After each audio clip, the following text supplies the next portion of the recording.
Hello, hello. It is Friday at 1 o'clock, and here I am. It is Friday Live.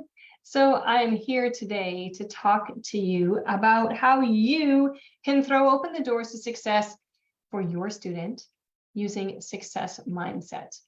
And I know I talk a lot about this. I am a language arts mentor, and isn't that about reading? Isn't that about writing? Why do I talk so much about success mindset? And I want to explain that today to you and share with you more about that. But to begin, I just want to tell you a little bit about myself.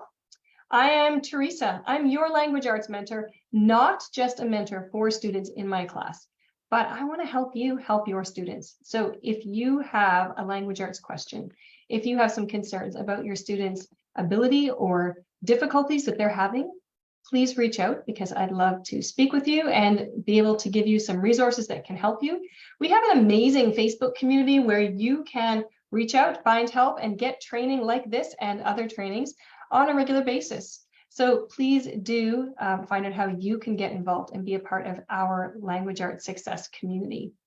So today, I want to come to you as a language arts mentor, and I want to tell you that most students who come to me with writing difficulties, they come to me with success difficulties, not just writing, because they come to me with all of the fears and baggage that writing has. And writing is a big, big thing. This week, I was talking with the students in my mini writing course. It's a 4-week course that I offer so parents can try out my classes for 4 weeks and see what their student can learn.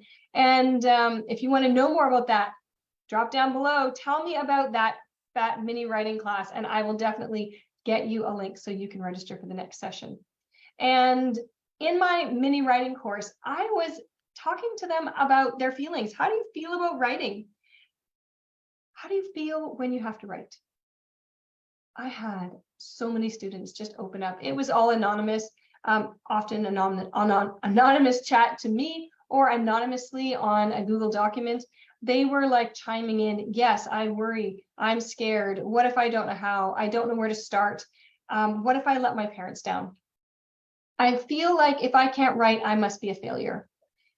All of these fears, and writing is terrifying, but those fears, most of them aren't about actual writing. They're not about the writing process. Most of these students can very easily and quickly learn the writing process, even if they don't know it. Their fears and frustrations come directly from having this idea that if they fail, that's the end. That failure is something that you have to avoid. And there's a different way to look at it. So today I want to share how language arts can do that for you. So if you are on Facebook right now, you're going to see this graphic there, and I will tell you about it on Instagram. So this graphic is 2 doors. One door is closed and one door is open. And if you can peek around the door a little bit, there's like a picture of a sunrise or sunset, some nice, beautiful thing. I would love to have had that like CGI so the door was open more and there was a beautiful like vista showing, but I'm not that good with my photos. So we have these 2 options that students get stuck in. Well, they get stuck in one and we want them to move to the other. So they get stuck at this closed door, this door where they believe their brain is fixed. You're either born a math person or not born a math person. You're either born able to write or you're not able to write. And that is something that is a problem. In our lives, when we believe that failure is something to be avoided, when we believe that failure is the end of the road, then all of a sudden, that makes failure terrifying. That makes us avoid mistakes. It makes us think things like, I'll never be that smart. Why not? It makes us think to ourselves or feel that we have to know best for ourselves. Or do you have a student who's always saying, well, yes, but this is the way I want to do it. It needs to be this way. Well, I have some students in some of my classes. They start out that way, let me tell you, and they think they already know the best way. And I get to show them that they might not know the best way, and that's okay not to know the best way. The point is to learn. I sent my son to BMX camp when he was young, and he was so excited to go to BMX camp. And then the week before, he started saying things like, "But Mom, I don't really know how to ride BMX. And what if everyone else knows how and I don't know how? And what if I'm not any good at it?" Okay, all of those fears. Students have those fears about writing all of the time. And I said to him, "You're not going to BMX camp because you already know how. You're going so that you can learn." And he went and he learned so many skills. And he also learned that sometimes other people aren't very nice when you don't know things. And it was a very difficult week of learning for him. But difficult things are how we learn, and they're how we grow. So if you have a student that easily gives up, that feel like that they just want to finish and that's good enough, that feels like they need to avoid mistakes, that says things like, "I'm not as smart as them. I'll never be good enough. I'm not smart." Smart is not the problem. The problem is, are you willing to learn?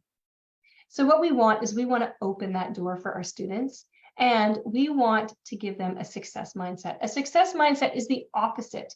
So failure is my opportunity to learn and grow. I said to my students this week, what if I told you that I didn't have it all together, that I didn't know how to do all of the pieces in the writing process perfectly? Would that shock you? They were amazed. But what a relief to find out that you never arrive.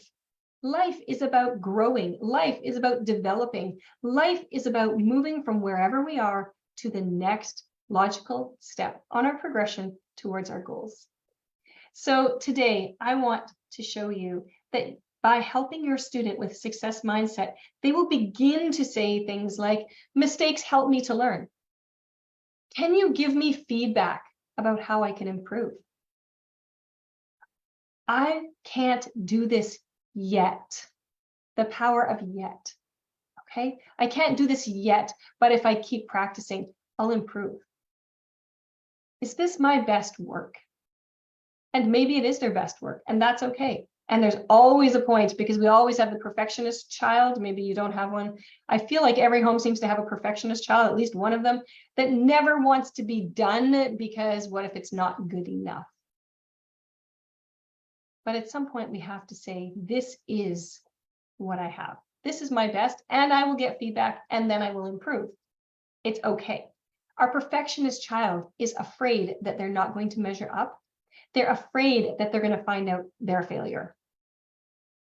Perfectionism is not about making things perfect. Perfectionism is about not failing. I need to finish this perfectly so that no one can say there's anything wrong. Because if something is wrong, then there's something wrong with me. Have you ever felt that way about your homeschool? Have you seen your students be that way? These are things that we can learn and we can grow from. We want our students to start saying, "I'm not giving up." So why is language arts and success mindset a pair? First of all, I would like to say that every subject you can use success mindset in. Every subject is going to give you that advantage if you have a success mindset, if you come at it from that point of view. If you come at it from an angle that I can learn. Now, there are so many things we have to learn in language arts. And students that come to me, they're struggling with feeling like they're a failure. They're struggling with, "I don't even want to start this because I'm probably going to fail. I'm afraid to start this because what if I disappoint my parents?" I don't want my parents to critique me on this, because maybe I feel like they love me less if I'm not perfect. And that's not a comment on your actions or your words. That's their feelings, because they're afraid of disappointing. They're afraid of losing your love. This is a normal thing that every student goes through. It's a normal thing that you and I go through all of the time. And I hope that we're learning and growing. Maybe in you see that you need to change from a fixed mindset to a success mindset in your life, in your homeschool, in the way that you do the things that you do. So what I do as a language arts mentor is I come alongside your student and I help them to dream big, and I help them to not be afraid of imagining what could be if they weren't afraid to try. Students are so afraid to try because they're so afraid to fail, so they can't dream. And this is endemic in our society. It's endemic in our teenagers and our young adults and even our 30-somethings. Many of them are so afraid of setting a goal because what if they fail? What will that say about them? Self-help books, they are on like amazing rise. The money that is being generated in self-help, the money that is being generated by these industries, when really what we need is to just work on our own things. And, maybe we can get help from a book, or maybe we can get help from a person. I'm not saying that we shouldn't. We should reach out and look for feedback, look for support, and look for help. But maybe you're seeing that in your life, that you need to work on your own success mindset skills. And that's what I help your student do. So we dream, we imagine what it could be. We talk about what skills you'll need to get there, what skills will make you successful when you are 25, when you are 30. What skills do you need when you're an adult so that you can be successful, so that you can learn them earlier? Because the earlier you learn them, the more success and confidence you develop on the road to becoming an adult. I said to my students this morning, I tell you that I didn't have it all together. I tell you that when I went to university, I honestly believed that a paragraph was supposed to be 5 sentences, that an essay was supposed to be 5 paragraphs, and that it was supposed to be an introduction paragraph, proof 1, proof 2, proof 3, conclusion. No one told me otherwise. I was just following the rules. I don't want my students to get there and discover that that's not true. A good essay is not 5 paragraphs long, and the more advanced you get, the more you need to grow out of that pattern. I want my students to realize that what is good when you are in grade 7 and 8 is not going to still be good when you get to high school, and you have to keep developing. And that doesn't mean there's something wrong with what you do in middle school. It means you're not done your journey. It's a path of learning and growth. So I come alongside students and I help them do that. I help them find the gaps that they have, because we all have gaps. I have gaps, you have gaps, they have gaps, nothing to be afraid of. It's just places where we can learn and grow. It's our opportunity to learn. I help them see where they have gaps. I help them see how filling those gaps are going to improve their life. And then they have the motivation to push through. Oh, there's something that comes, the confidence from realizing that you can learn and grow, that helps you to push through on those hard days. We talk about time management. We talk about procrastination. We talk about delayed gratification. We talk about the feelings that we have when we procrastinate, that little bit of joy, relief that we get from procrastinating. And we talk about what it feels like the next day and the next day, and the weight that comes and how that exponentially grows. We talk about what we're trading. When we procrastinate, when we do that, we are saying, okay, I'm willing to take this little tiny bit of pleasure right now in exchange for all those bad feelings. That's not logical because we're not thinking about it. But I help them to actively think about it and ask those questions. And you can do that too. You can do that in your life. You can do that for your student and help them to learn and grow. So, are your students succeeding? Are your students succeeding in the skills that will give them a future? We can't wait until we have 20-year-olds to expect that they are going to have these skills if we're not teaching them in grade 4, in grade 5, in grade 6, in grade 8, in grade 10. These things don't just happen. They're a process. We learn a little bit, and then we learn a little bit more, and we learn a little bit more, and we learn a little bit more. And every step of the way, we gain confidence, and our student grows and develops and gets more and more confident. And the more confident they get, the higher they set their goals. Aim high.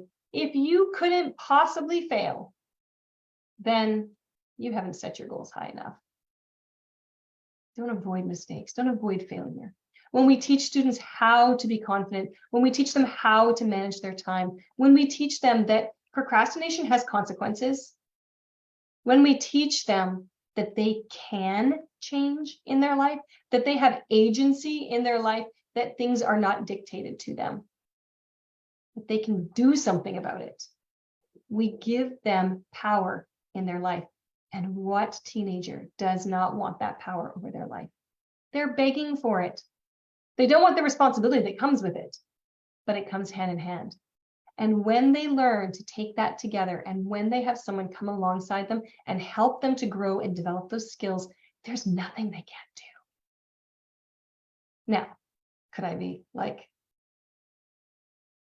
a math person? Like by math person, I mean, could I be like someone who does finite math? Could I do that? Statistician?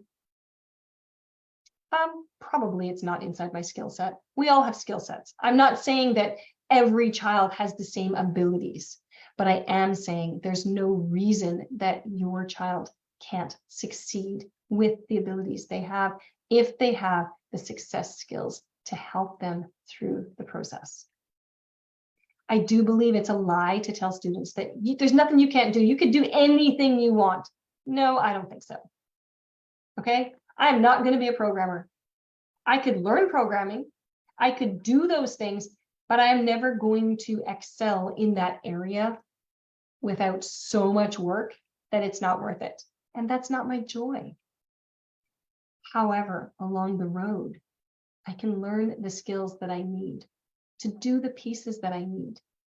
Along the road, I can gain confidence. The things that I enjoy, the things that I am gifted at, the things that God has given to me, the gifts that He has given to me, I can use those gifts to make a difference in this world. And I can only do that if I believe that I can make a plan, set a goal, work towards it. If I can manage my time, if I can realize that failing today doesn't make me a failure, it means I need a better plan for tomorrow. So today, I hope your students are succeeding. The students in my classes, I am overwhelmed. We are 6 weeks into classes. I have just been doing parent-student teacher meetings. I do them halfway through. So 6 weeks into the term, I meet every single parent and student together, and I get to brag about how well they're doing. My students, they have like advanced in their writing. And something that really excites me is the students that have been struggling with time management and struggling with feeling the self-motivation and self-discipline to take on their own work and make it their own. They're getting it. They're doing it. And your student can too. I'm seeing students succeed every single week, every single term. And I hope that you are seeing your students succeed. If your student needs help, if they need some support, if you have concerns about their writing, if you have questions about writing process, if you have questions about success mindset, if you have questions about how I do this, how do I do it in 12 weeks and teach a student how to write a powerful, persuasive paragraph and learn success mindset at the same time? How do I do that? I have a webinar for you. DM me, post it in the comments, ask me for what you're looking for. I need support with. I want to be in your webinar to learn how you do it in 12 weeks and how I can too. I want your free e-guide that's of the same name, 12 weeks to writing confidence, and how I do it, how you can do it too. I'd love to share that information with you. Get in touch with me. I want to help you. I want to give you the skills and support that you need to support your student. And if you're looking for someone to come alongside your student, I'm happy to share with you and see if maybe I'm even not a right fit or not. I hope that you have a lovely day. Thank you so much for coming and joining me for my Facebook Live or my Instagram Live. And I hope this week that you celebrate each and every achievement of your student, because it's not about the end, it's about the process. Have an awesome day, and I'll talk to you all again soon.